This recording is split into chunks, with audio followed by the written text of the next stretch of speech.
4, 3, 2, 1.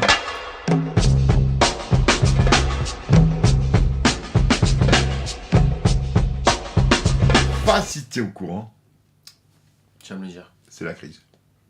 Mais ça dure depuis... Mais oui, bon, ça on en a déjà parlé 10 000 fois et tout. Bon, bref, la crise, c'est quoi? C'est que, alors en plus, il y a un flip, là, il y a un côté, mais vraiment flip. Avant, ça s'appelait l'ascenseur social. C'est-à-dire que d'une génération à l'autre, on vivait de mieux en mieux, etc. Puis maintenant, eh ben, c'est l'ascenseur à l'envers. C'est d'une génération à l'autre, on vivrait moins bien, moins. C'est quoi vivre bien? C'est quoi vivre moins bien? Alors, à l'origine. Alors, c'est quoi vivre bien? Moi, je dirais, c'est peut-être de se contenter... C'est vivre en se contentant de... T'es pas ton juriste, hein? En pouvant se contenter moins de ce que l'on a. Ça peut être bien, ça peut être ça, vivre. Il y a deux choses. Il y a deux choses, je crois, en économie, y compris en droit, ils le font. Et bon, ça, au moins, ils font ça bien. C'est compréhensible en plus. Non, mais c'est que, au niveau de l'économie, t'as d'abord le vital. C'est-à-dire, manger. Si t'as pas à bouffer, tu meurs. Te loger. Si tu vis dehors, à moins de vivre sous les tropiques. La pyramide de Maslow. Et puis, t'habiller. Bon, ça, c'est pas vivre, c'est survivre. Bon. C'est-à-dire, c'est le minimum, etc. Marx l'avait identifié et tout. Il avait même dit, il avait appelé ça la reproduction de la force de travail. C'est-à-dire que si l'ouvrier, tu le nourris pas, ben il meurt. C'est ballot. Si tu le loges pas, il a froid, il meurt. C'est ballot. Puis s'il n'est pas logé, c'est ballot, ça marche pas. Mais en plus, l'ouvrier, il faut aussi qu'il se repose. Enfin, qu'il se repose. Il y a le bien-être aussi. Faut qu'il parte en vacances. Sans parler de bien-être. Mais les syndicats, et tout, ils ont rajouté après. Du coup, mais ça suffit pas de survivre, encore faudrait-il vivre. Être content. Du coup, bah oui, alors là, c'était se faire plaisir, donc c'était partir en vacances, c'était aller au ciné, c'était s'acheter un bouquin, c'était... et maintenant, ça suffit plus de vivre, mais il faut bien vivre maintenant. Oui, voilà, et puis après... oui. Et puis après, Bon, bref, c'est ce que la génération du baby-boom, 68, avait dénoncé comme étant la société de consommation.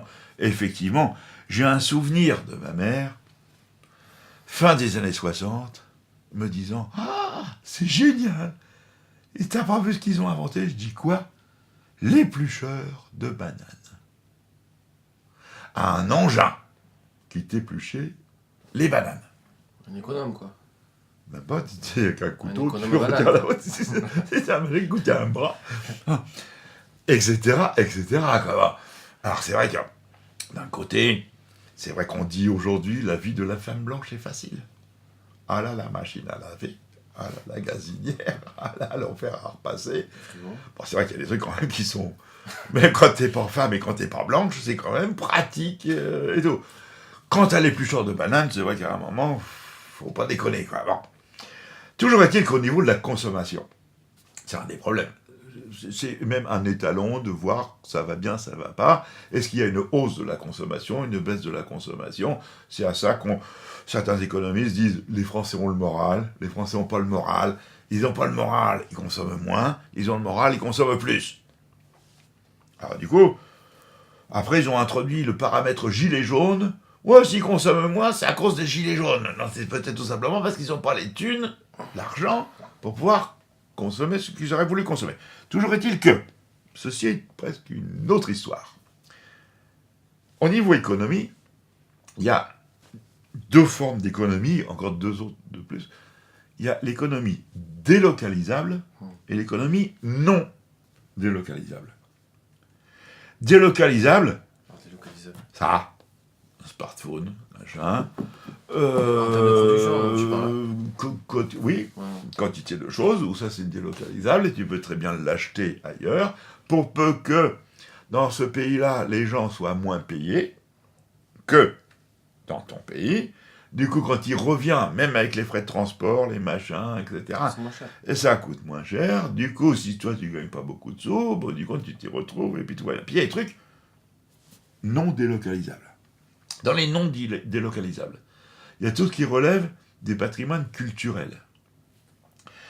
du patrimoine touristique. La cité de Carcassonne, pour prendre quelque chose de notre région. Ou Aigues-Mortes. Aigues-Mortes, la Tour Eiffel, Château de Versailles. Enfin, on pourrait en citer des tonnes en France, des tonnes. Et puis on pourrait en citer des tonnes dans nos pays méditerranéens. Au Portugal, en Espagne, En Grèce. en Grèce, en Italie. C'est énormissime. C'est pas délocalisé. Le Forum de Rome. Bon, d'accord, c'est nul. Parce que ça fait 10 cm de haut, puis on t'explique comment ils étaient les 6 étages. C'est plus sympa en Grèce, le palais de Knossos, où on te montre les 6 étages vieux, que ouais, là, c'est un connard qui les a reconstruits il y a quelques dizaines d'années. En disant, voilà, ça ressemblait à ça. Ah, tu dis, ouais, bon, je vois plus. Bon, bref, peu importe, toujours est-il, c'est pas délocalisable. Les Américains, c'est couillon. À Las Vegas, ils ont essayé de faire la Tour Eiffel, et puis etc. Oh, il y a des Américains, ils sont allés voir à Las Vegas. Oh, c'est la même. C'est la même chose à Macao. Mais oui, mais Chez les Chinois. c'est la, mais ça va pas, c'est pas délocalisable. Dans le cadre de l'Union européenne, les pays méditerranéens, attends, dans le culturel, il y a la bouffe, un cassoulet, avec les haricots du Lauragais, etc. Ça se délocalise aussi. Ah non. Le haricot du Lauragais, tu peux pas le délocaliser. La saucisse de Toulouse, tu peux L'acheter et le préparer ailleurs. Ah, tu peux le vendre Le ailleurs. transformer en tout cas, oui. Ah oui, mais non, il y a le savoir-faire. Le vin. Les Américains, ils ont essayé de faire du vin en Californie, en Afrique du Sud, en Australie, etc. Mais attends, un Bordeaux, un Bourgogne, un Côte-du-Rhône, un Pic Saint-Loup, c'est pas délocalisable. Attends, l'histoire fera que ils pourront nous rattraper en tout cas. Ils Non. sont... Non, Ouais. non, ils feront un virtuel. Mais c'est vrai, le patrimoine de la chanson. Chirac l'avait vu dans le petit patrimoine immatériel. Le petit lavoir du petit village. Le petit truc. La petite chanson française. La petite chanson française. C'est pas délocalisable, ça. Ça, c'est français. Ce qu'on s'est chanté par des Himalayens du Népal, ça le fait pas. C'est pas pareil, etc. Toujours est-il qu'il y a un mec, Stéphane Osmond, qui fut conseiller à l'époque de Mitterrand, de Bérégovoy, etc. Il a fait, entre autres, un bouquin qui s'appelle, où il parle de Fashion Nation, c'est-à-dire de ces pays méditerranéens. Ça le fait. Au bout du compte, il y a deux catégories de pays en Europe, les pays du Sud, les pays du Nord. Les pays du Sud qui ont toujours fonctionné avec des monnaies faibles, dévaluées, délibérément dévaluées. Les pays du Nord qui ont toujours fonctionné avec des monnaies fortes, pour des raisons historiques. Les Allemands, on comprend parce que la crise de 1923-24 avec le mark à l'époque et tout ça les a traumatisés, ils veulent une monnaie forte, très bien. Bon, eux ils savent faire avec une monnaie forte. Nous on sait faire avec une monnaie faible. Il faut faire 2 euros. 1 euro du Sud, 1 euro du Nord. Donc fin de la monnaie unique. Une monnaie duale. Bon, pourquoi pas. Oui, mais alors qu'est-ce qu'on fait au niveau unique? Et on recrée l'écu, qui était la monnaie commune, et non pas la monnaie unique, qui sert à faire la balance commerciale en fin d'année. Tu m'as acheté tant, je t'ai vendu tant, on fait la balance, machin, ça fait tant, etc. Avec une monnaie dévaluée d'un côté, surévaluée de l'autre, etc. Alors après, Sud-Nord, c'est facile. Il y a la Belgique. Les Belges du Nord ont toujours fonctionné en monnaie faible. Eh bien, qu'ils viennent avec nous. On n'est pas raciste. On n'est pas raciste. S'il y a un con du Sud qui veut faire partie des monnaies du Nord, j'en connais pas. Mais s'il veut, il y va. Il n'y a pas de problème. Et tout. Bref. Plus facile pour le commerce en tout cas, oui. Ah oui. D'avoir. Bon.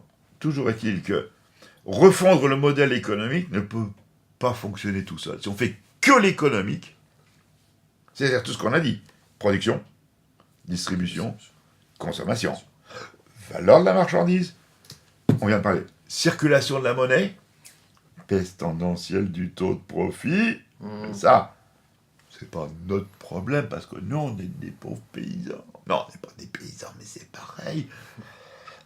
On est des pauvres couillons. Nous, on est le peuple. Même si, parfois, on est un peu des bourgeois.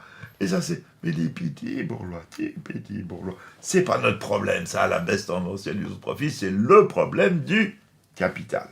Comme le disait Georges Marchais, le problème du grand capital. Bon. Toujours est-il que résoudre le problème économique me semble fondamental, indispensable, nécessaire, mais pas suffisant. Donc inéluctable. Inéluctable, certes, mais c'est pas suffisant. C'est pas suffisant. Parce qu'il va falloir gérer tout ça. Pour le gérer, il faut seulement que ce soit géré par le politique. Ceux qui s'occupent, d'une façon ou d'une autre, de l'organisation et du gouvernement des affaires publiques. C'est-à-dire, comme on le disait tout à l'heure, qu'il y ait la lumière dans les rues, que les poubelles soient ramassées, que les enfants soient instruits, qu'on soit soigné, etc., etc. Bref, l'État, qu'on a appelé providence aussi. Mais tout ça, pour faire quoi?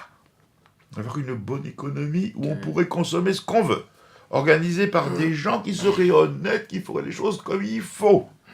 Pourquoi? Pour vivre ensemble. Ok. Pour respecter autrui. Ok. Mais pour être heureux. Or, il n'y a, à ma connaissance, que dans la Constitution américaine, où le mot de bonheur est inscrit dedans. Je ne suis pas sûr qu'il soit bien respecté.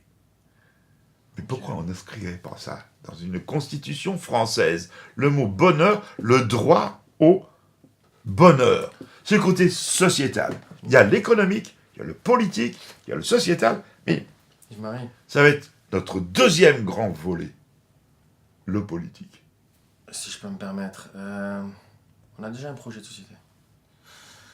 On a déjà un projet de société, c'est-à-dire que sur la Constitution, enfin la devise de notre cher État français, qui est liberté, égalité, fraternité ou la mort. Ça, c'était la devise originelle.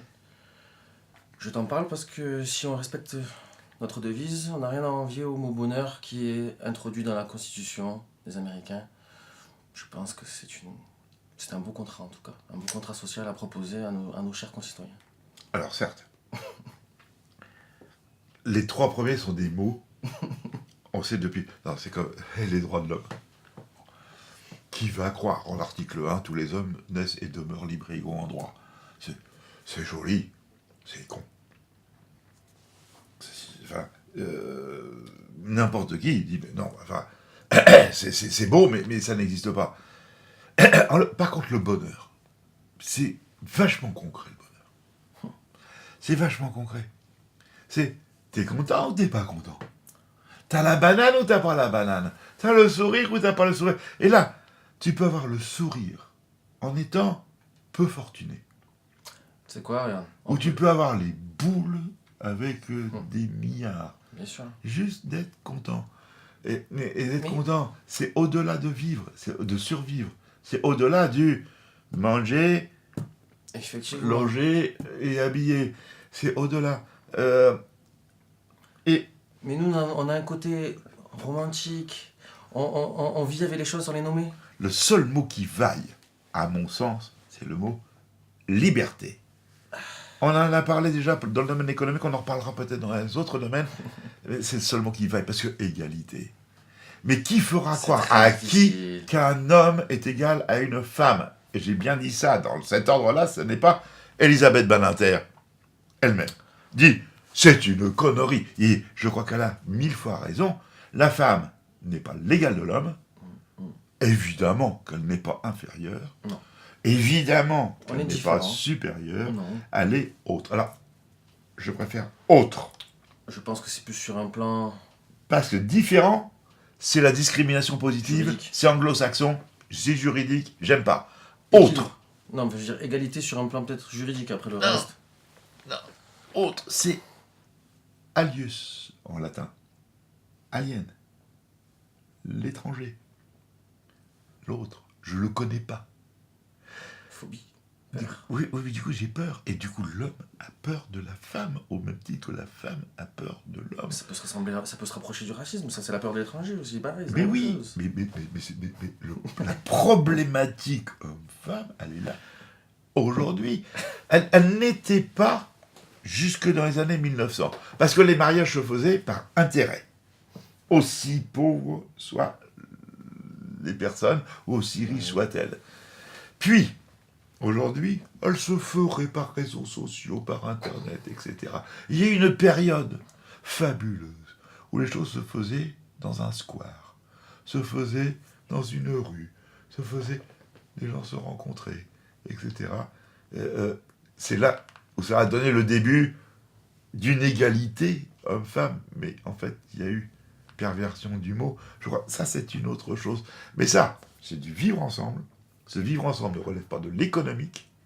Il relève même pas du politique véritablement, sauf d'une république des juges que personnellement je dénonce.